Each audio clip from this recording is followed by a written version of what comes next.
अब संविधान हमारे देश की ऐसी कुंजी है जो सभी सरकार की ताला खोलती है। हमारे देश की ताला, अगर हमारा देश एक ताला है तो हमारा संविधान उसकी चाबी है। ठीक है, आप लोग इसी भांति बने रहिएगा। आगे हम लोग आर्टिकल भी समझाएंगे। ऐसा बात नहीं है कि आपको अधूरा ज्ञान दिया जाएगा। इस प्लेटफॉर्म पे आए हैं तो पूरा का पूरा ज्ञान मिलेगा कि बाबू बिना संविधान समझे आप लोग आईएएस भी नहीं बन पाइएगा। आईएएस भी बनना है तो संविधान को समझना पड़ता है। आइए हम लोग संविधान समझते हैं। तो आइए दोस्तों, जिस तरह कल हम पढ़े थे नए अंदाज में, उसी तरह आज हम पढ़ेंगे टॉपर्स क्लासेस पुपरी में उसी अंदाज में। ठीक है दोस्तों, तो आइए, कल हमने क्या पढ़ा था आपको पता है? इसीलिए कल का क्लास 4 बजे हम लोग हमेशा इस चैनल पे वीडियो डालते हैं। आप लोग समय के अनुसार देखिएगा, जिस समय है ये वीडियो रिकॉर्डेड फॉर्म में प्लेलिस्ट बन जाएगी और इसको आप लोग देखते रहिएगा। ठीक है दोस्तों, तो आइए हम लोग कल क्या पढ़े थे बताते हैं आपको। कल हम लोग पढ़े थे लोकतंत्र के बारे में। लोकतंत्र कैसा होता है? लोकतंत्र 2 प्रकार का होता है। एक होता है प्रत्यक्ष लोकतंत्र, एक होता है अप्रत्यक्ष लोकतंत्र। प्रत्यक्ष लोकतंत्र में हम लोग एग्जाम्पल दिए थे किसका? स्विट्जरलैंड का। और अप्रत्यक्ष लोकतंत्र में किसका एग्जाम्पल दिए थे? तो हमारे भारत का। ठीक है दोस्तों, तो उससे आगे आज का टॉपिक है। ठीक है दोस्तों, और उससे आगे बढ़ते हैं। और आप लोग से एक ही गुजारिश है कि लाइक, कमेंट और शेयर जरूर कीजिएगा। ठीक है, ताकि ये टीचर का मनोबल भी बना रहे और आप लोग का सहयोग कर पाए। ठीक है दोस्तों, ठीक है, आगे बढ़िए। जैसे आज का टॉपिक है हम लोगों का संविधान। क्या है? संविधान। संविधान क्या है? संविधान, हर समस्या का विधान। क्या है? संविधान। अब देखो, किसी देश को चलाने के लिए जिस नियम कानून की जरूरत होती है उसे संविधान कहा जाता है। अब संविधान हमारे देश की ऐसी कुंजी है जो सभी सरकार की ताला खोलती है। हमारे देश की ताला, अगर हमारा देश एक ताला है तो हमारा संविधान उसकी चाबी है। ठीक है दोस्तों, इसीलिए संविधान को देश की कुंजी कहा जाता है। और ये कैसा फॉर्म में होता है? ये पुस्तक फॉर्म में होता है, जिसमें नियम कानूनों का उल्लेख है। अगर सरकार चाहे तो मनमानी नहीं कर सकती है, कोई भी जनता पे कोई भी शासन नहीं कर सकता। सभी को समानता का अधिकार है, राइट टू इक्वलिटी, समानता का अधिकार है सभी को। और ये आर्टिकल 14 से 18 में दिया गया है। आप लोग इसी भांति बने रहिएगा। आगे हम लोग आर्टिकल भी समझाएंगे। ऐसा बात नहीं है कि आपको अधूरा ज्ञान दिया जाएगा। इस प्लेटफॉर्म पे आए हैं तो पूरा का पूरा ज्ञान मिलेगा। और संविधान को समझना जो है वो यूपीएससी का एग्जाम करेक्ट करने के बराबर होता है। काहे कि बाबू बिना संविधान समझे आप लोग आईएएस भी नहीं बन पाइएगा। आईएएस भी बनना है तो संविधान को समझना पड़ता है। आइए हम लोग संविधान समझते हैं। तो क्या है? किसी देश की नियम व्यवस्था को इसमें लिखा गया है। क्या है? नियम व्यवस्था को लिखा गया और बताया गया है कि पुलिसकर्मी किस प्रकार जनता पर शासन कर सकती है, और मंत्रिमंडल क्या होता है, मंत्रिमंडल किस तरह नियम बनाएगा, न्यायपालिका किस तरह न्याय देगा, ये सारी बात की इसमें जानकारी मिलती है। ठीक है दोस्तों, तो संविधान आप लोग समझ लिए। अब आगे बढ़ते हैं और संविधान सभा के बारे में समझते हैं। क्योंकि संविधान अगर है तो उसको बनाया कौन, वो बना कैसे, उसको भी हम लोग इसी क्लास में समझेंगे। ठीक है दोस्तों, तो आइए समझते हैं। बने रहिएगा और लाइक, कमेंट, शेयर जरूर कीजिएगा। ठीक है दोस्तों, और ज़्यादा से ज़्यादा लोगों तक जरूर शेयर कीजिएगा, ताकि गरीब से गरीब बच्चा हमारे चैनल से जुड़ सके और अच्छे से पढ़ाई कर सके। ठीक है दोस्तों, तो आइए हम लोग संविधान सभा को समझते हैं। किसको समझते हैं? संविधान सभा को। अगर संविधान है तो बना कैसे? ठीक है दोस्तों, तो देखिए, संविधान सभा जो होता है वो बहुत सारे लोगों का या मंत्रिमंडल का समूह होता है। ठीक है दोस्तों, समूह होता है और वो समूह के द्वारा ही एक प्रतिनिधि को चुनकर संविधान लिखवाने का प्रयास किया गया है। तो वही संविधान सभा में लिखा गया है। संविधान सभा एक बहुत सारे लोगों का ग्रुप होता है। यानी कि हमारे गांव में भी सभा होता है। कोई सभा का भोज के बारे में जानता होगा, कोई सभा के बारे में जानता होगा, तो इसी तरह बताते हैं। ठीक है दोस्तों, आइए बताते हैं आपको संविधान सभा के बारे में। चुने गए प्रतिनिधि की वह सभा जो संविधान लिखने का कार्य करती है उसे संविधान सभा कहा जाता है। संविधान सभा यानी कि चुने गए प्रतिनिधि जो होता है वो संविधान लिखने का कार्य करवाती है या स्वयं करती, अपने अपने विचारों को वहां रखती होगी। और हम लोग तो नहीं थे उस समय जिस समय संविधान सभा बना। आज से बहुत साल पहले बाबा साहब भीमराव अम्बेडकर और उसकी समितियां ने संविधान सभा बनाई। और ठीक है दोस्तों, तो इसी तरह हम लोग संविधान सभा को समझ लिए। संविधान सभा क्या होता है? तो संविधान को लिखने के कार्य करती है। ठीक है दोस्तों, अब संविधान सभा की पहली बैठक 9 दिसंबर 1946 को हुआ था। इसको आप लोग नोट कीजिएगा, काहे कि ये मुख्य बिंदु है। और अगर इसको नोट कीजिएगा तो एग्जाम के ओरिएंटर है, ये एग्जाम पॉइंट ऑफ व्यू से बहुत ही महत्वपूर्ण है। 9 दिसंबर 1946 को पहली बैठक हुई थी। क्या हुआ था?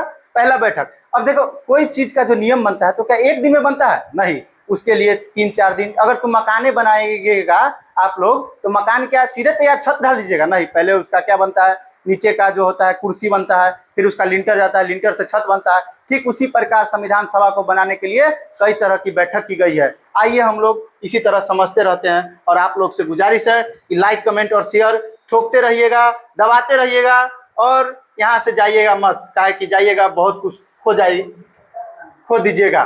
ठीक है दोस्तों, आइए आगे बढ़ते हैं। तो भारत का संविधान लिखने वाली संविधान सभा में कुल कितने सदस्य थे?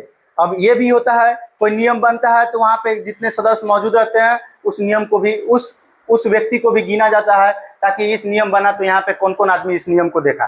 तो जब संविधान सभा बना, संविधान लिखने का, जब संविधान सभा में संविधान लिखने की जब कला चल रही थी, तो वहाँ पे 299 सदस्य थे। ठीक है दोस्तों, अब अगिला पॉइंट समझते हैं और आप लोगों को देसी अंदाज में समझाते हैं।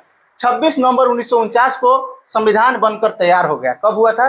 यानी कि हमारे आज़ादी से 1 साल पहले 26 जनवरी 1949 को संविधान सभा बनकर तैयार हुआ था। सॉरी दोस्तों, हमने देखने में थोड़ा हमको कठिनाई हो गया। सॉरी दोस्तों, आज़ादी के 2 साल बाद यानी कि 26 नवंबर 1949 को संविधान बनकर तैयार हो गया। ठीक है दोस्तों, और आगे बढ़ते हैं और समझते हैं। ठीक है दोस्तों, आप लोग लाइक, कमेंट, शेयर जरूर कीजिएगा। आइए आगे बढ़ते हैं और इसी तरह प्रयास करते हैं। ठीक है दोस्तों, भारत का संविधान 26 जनवरी 1950 को लागू हुआ। अब संविधान लागू कब हुआ? 26 जनवरी 1950 को। ठीक है दोस्तों, आगे बढ़िए। डॉक्टर बाबा साहेब भीमराव अंबेडकर संविधान सभा के प्रारूप समिति के अध्यक्ष थे। क्या थे ये? अध्यक्ष थे, यानी कि मुखिया थे। जो समिति है उनका हेड कौन था? बाबा साहेब भीमराव अंबेडकर, जिन्होंने एक निचले वर्ग से आते हैं और उन्होंने लोगों समाज काफी दबाने का प्रयास किया, फिर भी वो अपने मेहनत और कलम के दम पर उन्होंने अपने मेहनत को इतना सिंचाई दिया कि आज जो संविधान लिख दिए, और इससे बड़ा बड़ा अधिकारी डरता है और बड़ा बड़ा सरकार भी डरता है, क्योंकि इसमें वो सारा नियम लिखा है जो सरकार जिसका उल्लंघन नहीं कर सकता। ठीक है दोस्तों, तो सोचिए बाबा साहेब भीमराव अंबेडकर का माइंडसेट क्या होगा। इसीलिए दोस्तों आगे बढ़ते हैं और समझते हैं, आप लोग बनाए रखिएगा। ठीक है दोस्तों, तो बाबा साहेब भीमराव अंबेडकर जो थे वो क्या थे? निचले जाति से आते थे। ठीक है दोस्तों, फिर भी उन्होंने इतिहास रच दिया। अब देखिए, डॉक्टर सच्चिदानंद सिन्हा संविधान सभा के अस्थायी सदस्य थे। इन्हें लाया गया था और ये प्रारूप तैयार किया, लेकिन ये अस्थाई जो होता है वो इनका नहीं था, ये अस्थाई थे। इनको कुछ दिनों के लिए लाया गया था और कुछ दिनों के लिए में संविधान लिखाने का कष्ट किया गया था। ठीक है दोस्तों, और आगे बढ़िए।